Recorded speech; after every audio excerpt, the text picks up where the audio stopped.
Anchor కాకుండా ఉంటే చాలు.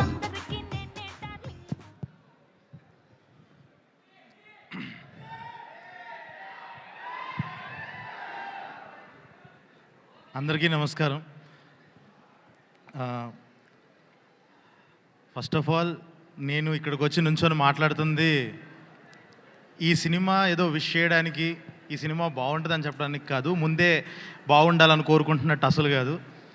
మొత్తం తెలుసు ఈ సినిమా A to Z ఏ ఉంటుంది, క్లైమాక్స్ ఏంటి, మొత్తం అంతా తెలిసిన వాడిగా వచ్చాను.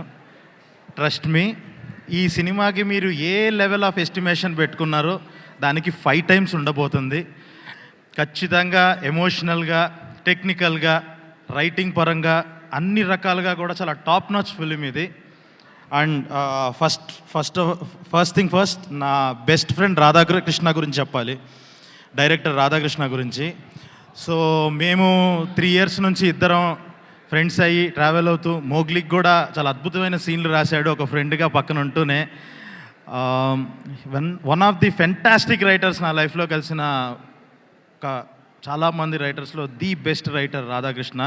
సో తన సెన్సిబిలిటీస్ కానీ, కమర్షియల్ ఎలిమెంట్స్తో పాటు ప్రాపర్ ఆ చిన్న సైజ్ ఆఫ్ ఆర్ట్ సినిమా కూడా ఉంటుంది ఇందులో. అంత అద్భుతంగా మంచి ఎమోషన్స్, చాలా చాలా బాగుంటుంది ఈ cinema. And coming to my favourite Kireeti, మేమిద్దరం కూడా ఒక లాస్ట్ 3 yearsగా పరిచయము.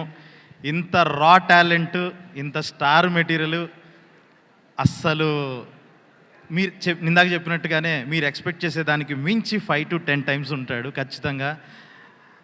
He's going to win all your hearts. Next వెళ్ళిపోతాడు, ఒక లీగ్లోకి వెళ్ళిపోతాడు ఈ సినిమా తర్వాత. అండ్ ఇది చెప్పకూడదు తెలియదు కానీ జస్ట్ లైక్ ఒక 30 seconds ఇందులో ఒక చిన్న సీన్ ఒకటి చేశాను. సో చేసేంతసేపు మనం నుంచుంటే సెంధిల్ సార్ ఫ్రేమ్ పెట్టారు, అసలు చూసుకొని చాలా చాలా గర్వపడ్డాను. అసలు ఇట్స్ లైక్ అబ్బా ఇది చాలు, మనం చూసుకున్నాం సెంధిల్ సార్ ఫ్రేమ్లో అని చెప్పి నాకు అదొక మైల్ స్టోన్గా అయిపోయింది ఆ రోజు చేసినప్పటి నుంచి. సో ఇట్స్ గ్రేట్, ఇలాంటి సినిమాలో ఒక చిన్న భాగం అయ్యి ఇంతమంది జెనీలియా గారు, శ్రీలీల లాంటి ఎక్స్ట్రీమ్ మ్యాసివ్ టాలెంట్స్ మధ్య అలా ఒక సినిమాలో చమకం కల్పించి ఇప్పుడు ఇక్కడ ఇలా కూర్చున్నందుకు చాలా చాలా ఆనందంగా ఉంది. అందరికీ all the very best, advance congratulations. Thank you so much Sandeep. And త్వరలోనే కలుద్దాం for the glimpse of Mowgli.